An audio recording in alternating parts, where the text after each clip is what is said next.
Assalamu alaikum, welcome and hello, ladies and gentlemen, to another exciting episode of the Atif Nawaz Show. And boy, have we got a show for you today. We do, we really do. Do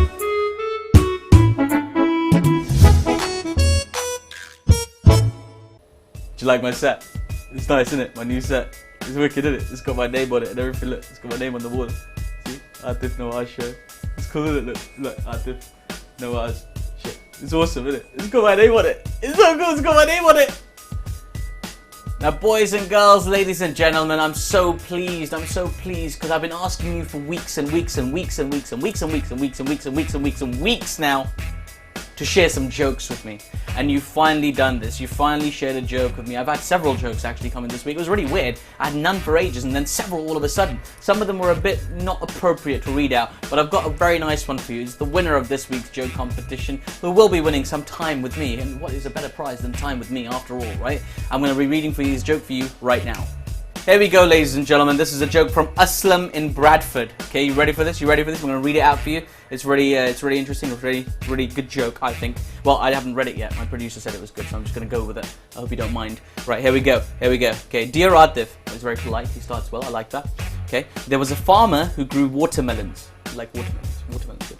He was doing well, but was disturbed by some local kids who would sneak into his watermelon patch at night and steal his watermelons. That's not good, is it? No, that's not good at all. After some careful thought, he came up with a clever idea that he thought would scare away the kids for sure. He made up a sign and posted it in the field. The next night, the kids showed up and they saw a sign that read, "Warning, one of the watermelons in this field is injected with cyanide." The kids ran off and made up their own sign and posted it next to the farmer's. When the farmer returned, he surveyed the field. He noticed that no watermelons were missing, but the sign next to them said, "Now there are two." Well, that's enough of that, ladies and gentlemen. I know you're very excited to see this episode. It's a very special guest as well, so let's get on with it. Let's start. Can we start? Is that alright? Can we start? You want some chicken? You want some chicken first before we start? Can we start first? You want some chicken? You want to start?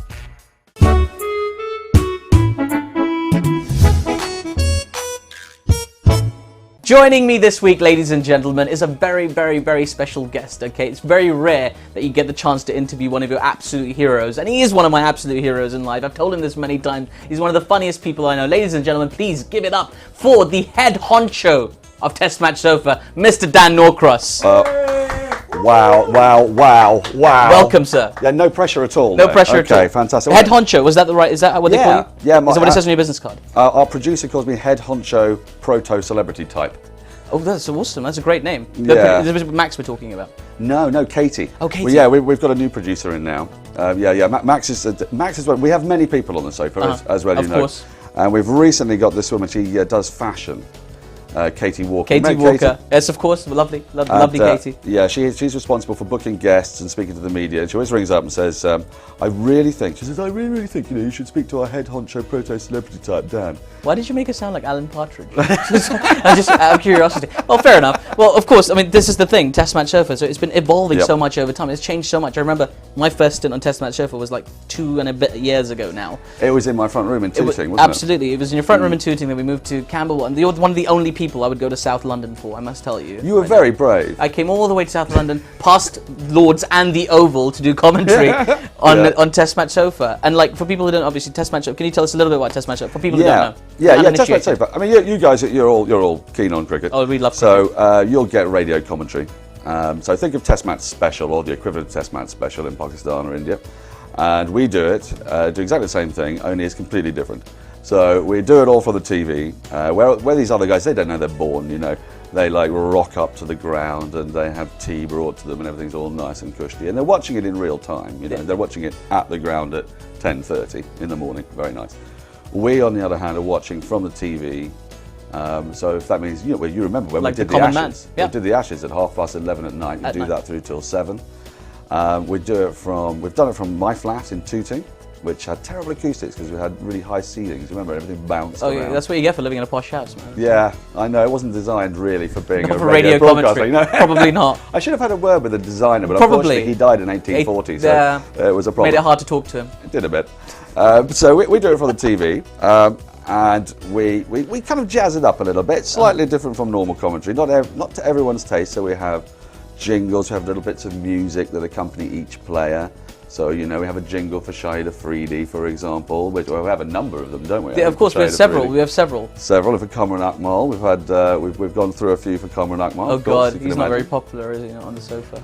Well, yeah. Funnily enough, it's actually it's the tweeters that come in, because the big thing about Test Match Sofa, I have to say, interaction. You know, exactly. We get quite, you know, we get nice friendly. It's very nice of you to say Test Match Sofa is great, but actually, without the guys who interact, it's not the same program. So.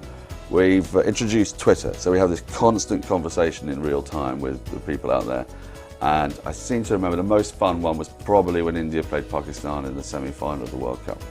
And that was just mayhem, because it was just two sides shouting at each other, you know, we're going to win, no you're not, we're going to win. And you were in on that. Oh, I was in on that all the way. You were convinced that Pakistan were going to win, even when they needed even with 28 off the last over? 28 of the last over. They're going to do this. They're totally going to do this. It's going to happen. We just wait. Misbah al-Haq was just waiting for the right moment. That's what I kept saying. No, this is incredible. So this interaction with the audience, and the Test Match Sofa in many ways was the pioneer of this, right?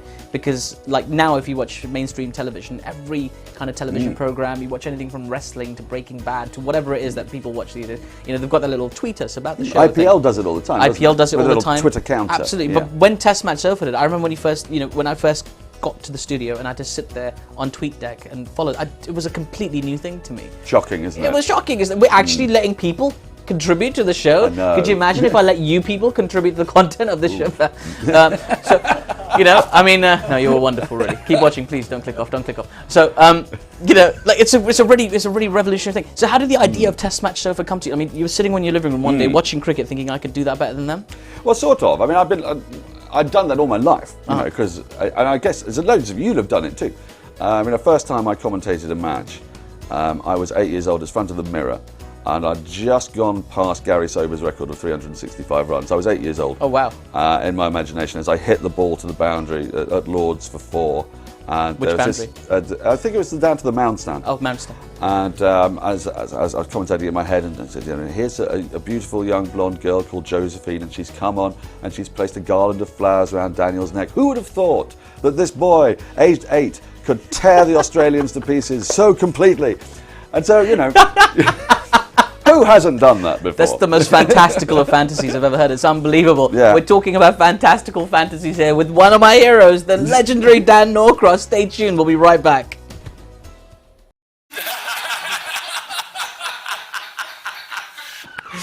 It's The Sofa at testmatchsofa.com.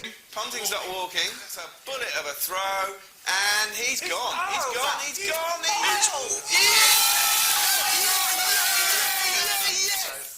Australia are 220 for 4. North is on naught, and Hussey, the boy on the burning deck, has got 50. I fear North. He's on the beers already. Well, is that the last time Ponting is going to bat in a test in England? It could well be. Presumably. Did he get a standing ovation on the way out, or did he get an awful lot of laughing? Well, I had the ball, looked at the stumps, thought, what are you doing? Your foot's not there. I might as well take the pearls off. And he did. We're just about to see here, and his foot got stuck on the line, and it just stayed there. He's out. Australia are 236 to 5. Well, I'm going to go off and kill my pet koala. We are on the verge of winning the Ashes, and the 2 run-outs being the 2 best Australian batsmen as well. Probably, yes.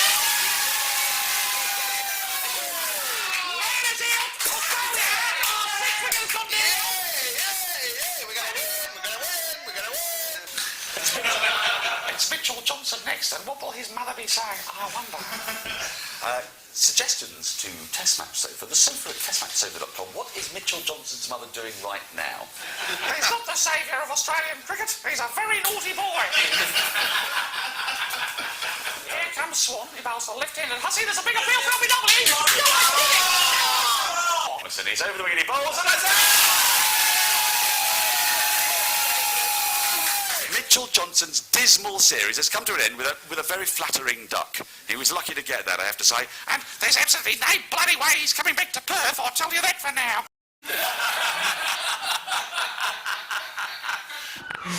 Wow, there we have it. Who would do that, right? Who would set up some microphones in a studio in their own living room and put together a commentary set? That's unbelievable. It's a fantastic thing that you do. And now you're going to do this. Like the World T20 is around the corner. You're going to how many games of the World T20 at Test Match Sofa going to cover? Well, we think we're going to do them all. All of the games? Yeah, it's a plan. There's 2 on some days. I know, but they go concurrently. Not concurrently, the other one, whatever it is. Consecutively. That's it. That's the one. So you get the first one, and then you get the second one. And there's a little break between the two. And actually, they're quite clement time, because what I love about Sri Lanka and the Indian subcontinent is when you play one-day cricket, you do it all like sort of day-nightish, right? So it starts about 9 o'clock in the morning, goes on till 5, and beautifully, instead of having it in my flat that I share, with my partner, Of course. I'm doing it from a studio in central London. Of course, with the nice fancy studios now. Exactly. So now I don't have lots of cups of coffee and tea and everything strewn all over the place, and lots of commentators coming in at 8 o'clock in the morning when my wife is going into the bathroom. So I don't have that anymore. That's great, isn't it? This Could you is imagine? luxury. This is Just absolute imagine luxury. that, ladies. Imagine that, right? You're just sitting there in your bathroom, minding your own business. You open the door, and a bearded man is right opposite you, breaking wind at 8 a.m. in the morning, and sometimes at 11 a.m. as well. That's so happened a I'm lot, very in actually. tune with the breaking wind schedule of some of the members of Test Match Sofa. I try my best. Nigel to fit the in. Bear. Nigel, oh, he's awesome. Nigel Walker's the man. So I mean, okay, so the World T20 is happening, right? Yeah. Okay, who do you think's going to win? All right. Well, it's my favourite tournament, I have to say. It's crazy, isn't it? I love Test cricket. I love it specifically, but I love the World T20 as a tournament because it's so difficult to decide who's going to win it or to predict. A lot of sides have got a really good chance. There are things like not just the winner. Afghanistan are playing England for the first time That's ever. a cool match. And that is wonderful. I'm looking forward to seeing Kareem Sadiq, who they call the Sehwag of Kabul. Wow. He's That's a great title, the it's a- Sehwag isn't of it? Kabul. Isn't it? That's Yeah. a TV series, man, right there. Isn't TV it? Apex, get on this, man. We've got a series in the making. Yeah, I hope cool. he signs his name at the bottom, Sehwag of Kabul. Kabul. So I'm looking forward to those games most of all. But the teams that could win, I've got to say, Sri Lanka at home are a big prospect. Pakistan, they're a fantastic T20 We've got a side. chance. We've got a chance. Oh, you definitely, geez. You've got Shoaib Afridi can turn a game. Saeed Ajmal, magnificent bowler. Umar Gul, we were looking at his stats the other day. I believe in the IPL he took 12 of his 15 wickets at the death.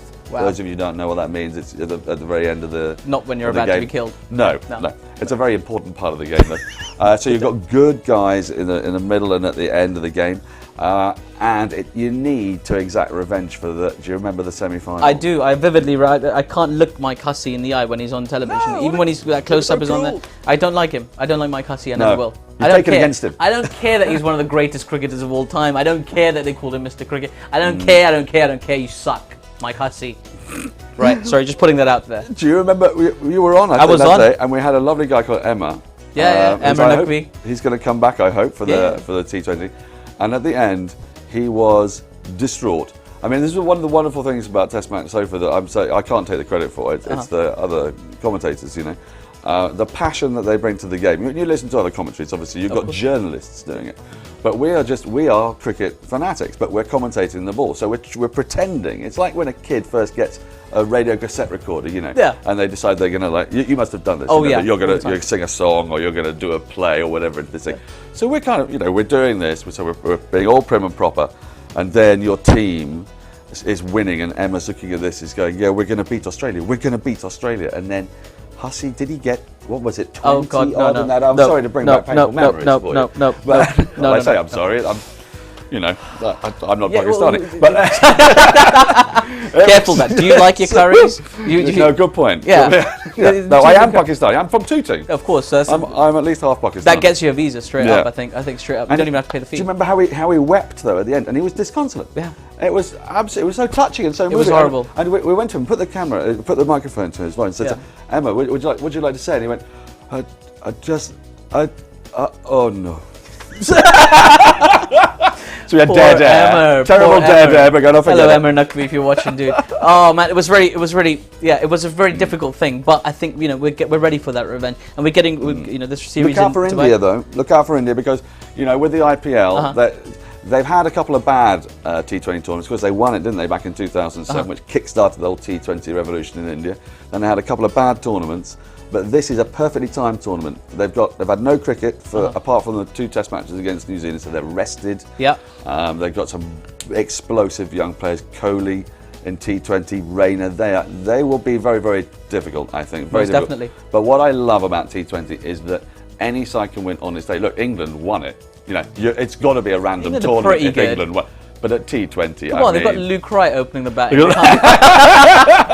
Wright's not bad. nasty. He got himself a ton the other day, you know? Yes, he did. But I mean, you know, the explosive batting that you're going to get from the Indians and the Pakistanis, and especially in conditions, the English struggle. You remember, you watched with us in the UAE. So much. You gloated a lot. I during those did days. gloat because it was a wonderful series, you know, over the winter. Pakistan, 3-0. you know, Pakistan very rarely win 3-0 against anyone, but to win 3-0 against the best team in the world at the time, according to the world rankings, wasn't it? Yeah. Come on, man! It was No, it was amazing. brilliant. It was and brilliant. we commentated It was that from my brilliant. hometown of northwest London. It was awesome, you know. So everything was perfect, and the snow was coming. It was a beautiful time for me. It was a magical winter It was a wonderland, magical wasn't winter. It was a magical As I Pakistan watched- winning. It was beautiful. But like, but have you noticed, by the way? I want it to completely different. But since Andrew Strauss retired, all the main contenders for his slot at the top of the order have been scoring a lot of runs in county cricket. They have, haven't they? Have you noticed that? Yeah, Like everybody, yeah. even Carberry did really well recently, and obviously he has a great season. Varun At 31, Chopra? Varun Chopra has done really well as well. Obviously, Luke Wright I've mentioned.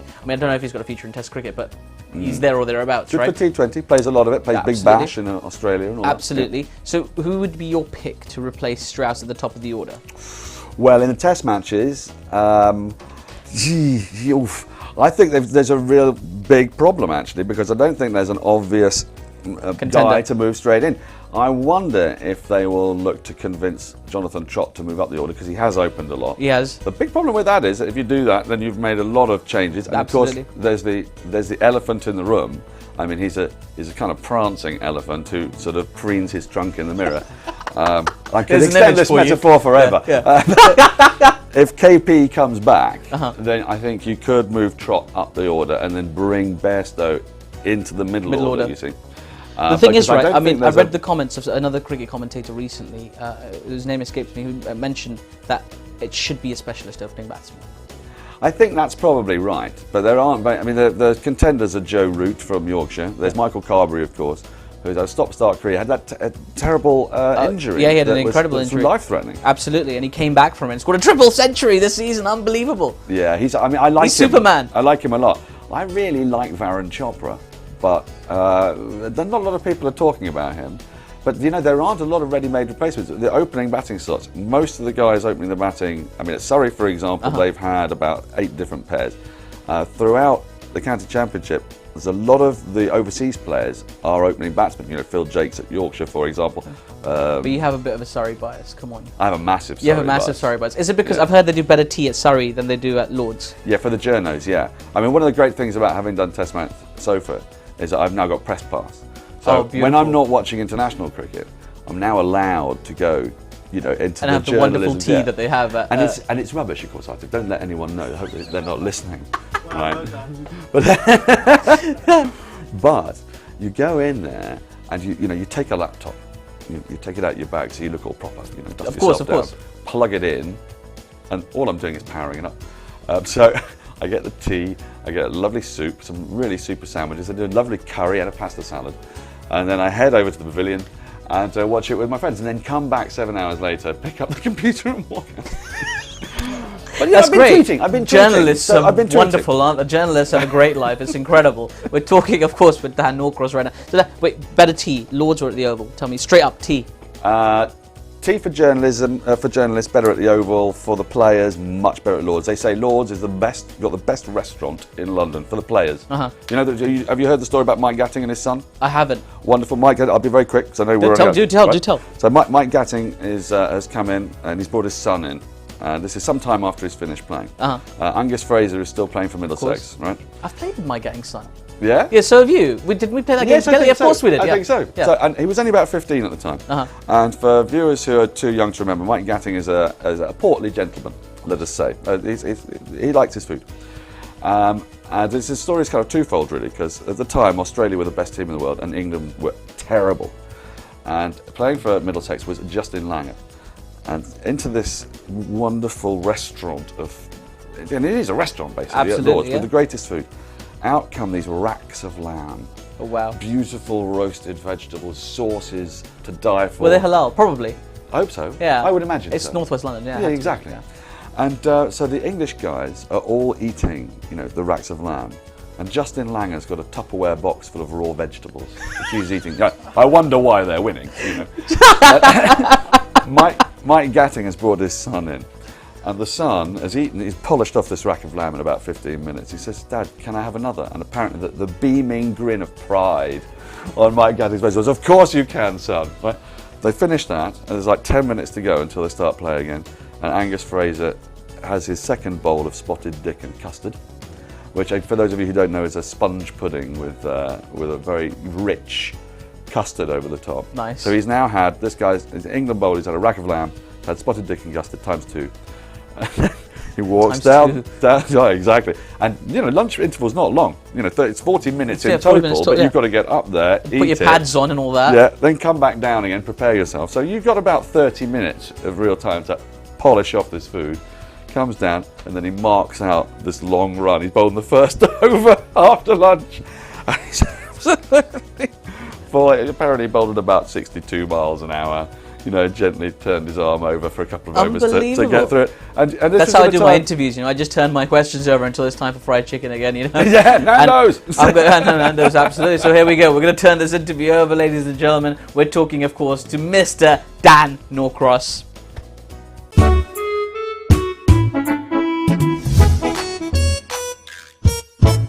Cricket, football, because I like cricket. Sports yeah, more like sport person. Support ਕਰਦੇ ਆਂ ਇਹ ਪਸੰਦ ਕਰਦੇ ਮੈਂ sports kabaddi ਜ਼ਿਆਦਾ like ਕਰਦਾ sports channel sports we play video games and that sport ज़्यादा पसंद करता हूँ I like cricket I would have to go with sports because of your health so yeah sports is better yeah video games I'm not designed for sport I once did a long jump and fell over and nearly broke my ankle and everyone thought I fell off a seesaw. So yeah, that was really embarrassing. Sports, maybe. Think.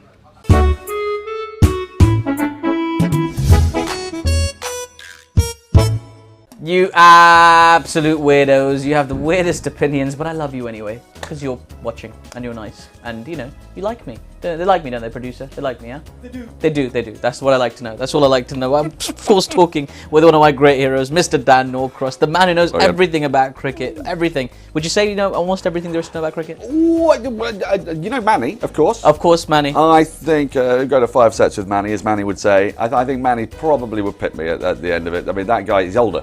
Yeah, that's the only reason. That's the he's you about, can't compete he's about with 90 age or whatever he is. You can't. But then you've got people like Jared Kimber, who's like 30, and he knows everything as well. Yeah, he's a sharp cookie, he's isn't he? That he's Jared a strange Kimber. one. He's also sofa regular as well. Yeah, but he's Australian.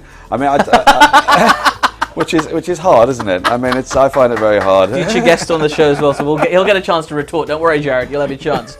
So it's incredible. I suppose you can't hold that against him. But he does. So how do people? I mean, in your opinion, right? How do people retain this encyclopedic knowledge of the game? Because some people will be. I was talking to somebody the other day about. Even I do this subconsciously. I was talking to somebody about the England-Pakistan series of 1992, and we were talking about Amir Sohail's double century at Old Trafford in the third test. The third Cornhill Insurance Test match, and he got 205 in the course of one day, like taking Chris Lewis to the cleaners. He was brilliant. I remembered all these really random things, right? Why and how do people retain? Well, this I'll tell you how you did that. Tell me. Yeah, because without giving the game away to your legion of lady fans. Of course. Well, it doesn't matter. I'm getting married. It's game over. Right. Oh, I know. I've heard. Well, congratulations. Thank you very much. Thank you. Thank you very much. Thank you. You'll never watch cricket again. Oh God. Anyway, I'll tell you, because you were about 10 at the time, weren't you? Something when like that happened. And this is it. If you get into it at this age, it's absolutely startling. My recollection of cricket in the late 90s and the early 2000s isn't so good. But if you ask me anything about 1976 to 1990, I can tell you everything. Why? Right? And it's a kid thing, because what you get into. There's the book is it Malcolm Gladwell about 10,000 hours. If you do something for 10,000 hours. And this is how the sofas worked, because loads of people I played cricket with, and they were, as children, were obsessed with it. So they would buy Wisden, they'd read the papers, and they'd go to games with their parents, and then they'd watch on TV. I remember, summers. I mean, the beautiful hot summer of 1976, and my mum would come bursting into the sitting room and fling the curtains open and say, "Why have you got the curtains shut?" I said, "Don't do that, the sun's shining on the telly, I can't see what's happening." You know, and it's a beautiful sunny day, but you're inside just gazing. And this is it's the a- old school TVs as well, the ones with the glare TV and everything. Old school cricket. Yeah, old school cricket. So they're only going at 2.5 and over. And you're 7 years old and you're gazing at it like that. You're like, oh, open mouth. It was wonderful, you know, but it was a thing that you loved. And if you love it and you keep watching it at that age, your brain is so porous, like a sponge. And everything goes in and nothing comes out. It's a strange thing. And you know, it's like, speaking almost semi-seriously now, people who are unfortunate enough to get dementia in later life, the things that they remember are the things that happened to them before they're 20. So they have perfect recall for this. And obviously cricket's a game which is about lots and lots of facts. So you've absorbed all those facts. You'll remember 1992 till the day you die. Probably. In perfect detail. And it's a wonderful, wonderful game for that. And indeed, what we've done on the sofa is find people like you who were doing exactly that, and Manny and what have you, who were all gazing at their TVs for ages, and we just stuck them in a room and said, "Go on then, remember everything." Go on. This is what I love about Test Match Sofa, right? Because it's probably one of the only social situations where like a 20-something-year-old British Pakistani man could sit with like a 50-something-year-old English man and be able to talk to him for like 8 hours on end about a topic. With both people absolutely riveted by the other's conversation. Yeah. And this happens in a lot of sports. I mean, it happens in football. I think for cricket, it's a bit more complex and more rich because it's a sport that's got it's got different formats. It goes on for longer, and we're always having to justify it, aren't we? I mean, as we mentioned your forthcoming nuptials. Oh dear, yeah. Many of us on the sofa have. I love you, baby. It's all good. It's all good. We're happy. Many have wives and girlfriends, and I've run cricket teams. You've played in many cricket teams, and you know, close your ears, lady listeners, but when you hear, I mean, do you remember when you'd find out that the best batsman in the team had got a girlfriend in the closed season? Oh no. And you go, oh no, he's not going to play. so you'd all secretly be going, split up, and please split up. And when they did, it was, you had to be, oh, I'm really sorry to hear that. So you're available on Saturday and Sunday next week. Super, okay. Fantastic. I'll put you, you'll need the camaraderie of your fellow man. If they get married and they have children, then it's toast, then they're all over. Don't worry, I know you're worried, Dan, don't worry, I will always have time for Test Match Sofa because there's nobody in the world that could stand me 24 hours a day, so including my future wife, so I'm sure she'll be very anxious to get rid of me after a while. So, here's hoping, there we go. See, there we go, this is what I mean, We're talking to Dan Norgren, this is amazing. We're going to find out a little bit more in detail about you, Dan, okay? You're going to take part in the fabulous sheep round, okay? The super sheep round, but this is an adjusted sheep round, it's just for you. You're going to be the first person to experience this, okay? It's a sheep round with a different twist, and today it's going to be called 12 Things I Don't Know About You.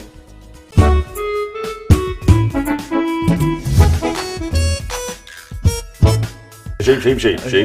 Here we go. Sheep. Right. You ready for this, Dan? We're outside now. We're outside now. You ready? We're against this wall. We're going to do this. I'm loving it. I'm loving the little logo. That's pretty cool, right? Did you do that yourself? I got a really famous person to do it, but he wants to be uncredited. So, you excited? Hit me with it, baby. Hit me. I'm ready. There we go. You're ready. We're outside. It's time. I'm loving it. You like the sun? Quite chilly. You got your jacket. Yeah, we're all good. We're all ready for this. Okay, here we go. Okay, this is called 12 Things I Don't Know About You. You catch the sheep. You answer what I'm going to tell you. Ready for this? Yeah. Okay. Ready for this? I'm ready. Okay. Here we go. Your favorite thing to eat in the whole wide world? Curry. Oh. Okay. Favorite holiday destination in the world? Don't know. Italy. Oh, nice. It's nice. Favorite movie? Dr. Strangelove. Okay. Bread or naan? Oh, naan. Keema naan. Preferably nice and ghee over the top. Lovely, crispy as well. Chappals or slippers? Don't know what the first one is. Slippers. Your favorite song of all time? My favourite song of all time is Shine On You Crazy Diamond by Pink Floyd. Nice. Pakistani attire or Western attire? Oh, Pakistani attire. It's much more comfortable. It's the air flows, so it's lovely. I love it. Bearded or clean shaven? Clean shaven. Oh, good. Nice. Quick. Anticipated the catch. Favorite person in the whole wide world? Oh no, Atif Nawaz. Yes, great answer. Number one answer. Here we go. Of all the commentators on Test Match Sofa, all of them, Yeah. I wonder where this present is company going. excluded, Okay. who is your favourite? Manny. Manny. Of all the guests on Test Match Sofa, who has been your favourite? Foxy Fowler. Graham Fowler. Foxy former Fowler. Lancashire and England opening batsman. England opening batsman. And Mark Steele. The That's final our one. two. Yeah. Final one. Favourite cricketer of all time? A guy called Captain N.H. Bennett, who turned up at Surrey in 1946 to collect his membership card and was accidentally made captain for a year, and they turned out he was no good, even though he stayed there for the whole year, batted at number 11, and then left, and no one said anything. And everyone else had to set the field for him because he was completely incompetent and had just gone there, literally, to get his membership card, but was made captain. And what was his name? N.H. Bennett. N.H. Bennett, and that is the end of 12 Things I Don't Know About You. Well done, Dan Norcross. Thank you. What answers? That was tough, you know, N.H. Bennett. Yeah, who the hell's he? Look him up, he's very interesting. I might do. And there we go, ladies and gentlemen. That was your first taste of 12 things I don't know about you. Now you know 12 things about Dan Norcross that you didn't know. How do you feel, Dan? Do you feel exposed? Hugely. I feel like I'm stripped naked and having one of those nightmare visions, you know, the ones when you're supposed to be performing in a play and all your clothes have been strewn across a motorway and you're having to run to try and get them. Yeah, I remember that, but not as a vision. So yeah, no, that's cool. It's really interesting just to have somebody who knows so much about the game on the show, right? I've really enjoyed interviewing you. Thank you so much, Dan, for being on the show. Martin, it's been a massive pleasure. I've said this before. I'll say it again. again. You're genuinely a hero to me, and you're one of the only people in the world I would drive to South London to hang out with for 8 hours a day. Well, that is an amazing thing. It's also slightly concerning because it probably explains why there's nobody in my house every evening, apart from my wife. Which, I see. That's why I'm so friendless. Just because I'm in South London. And you only watch cricket.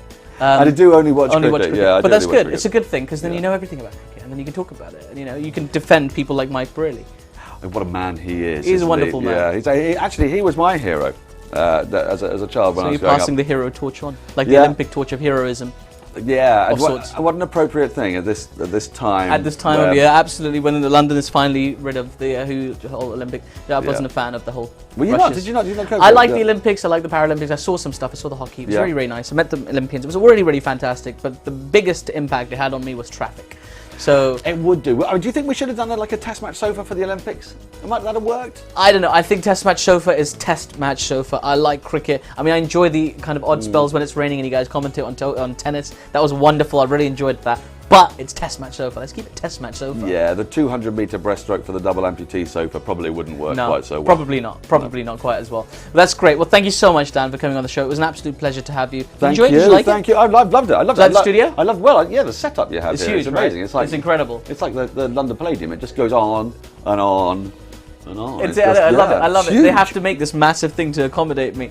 Well, anyway, ladies and gentlemen, that's where we've been going wrong. That's where we've been going. That's what you had to do. That's what you had to do. You'd have me for all the test matches. Well, ladies and gentlemen, you always have me. I hope you've enjoyed this week's show with the wonderful Dan Norcross. Okay, next week we'll be back with another wonderful guest for you, and you can watch that as well and talk about it as well, and we'll ask all the questions you like answered. But for now, this is Atif Nawaz saying, with Hafiz. Hey, thanks, Dan. Thank you so much. Thank you.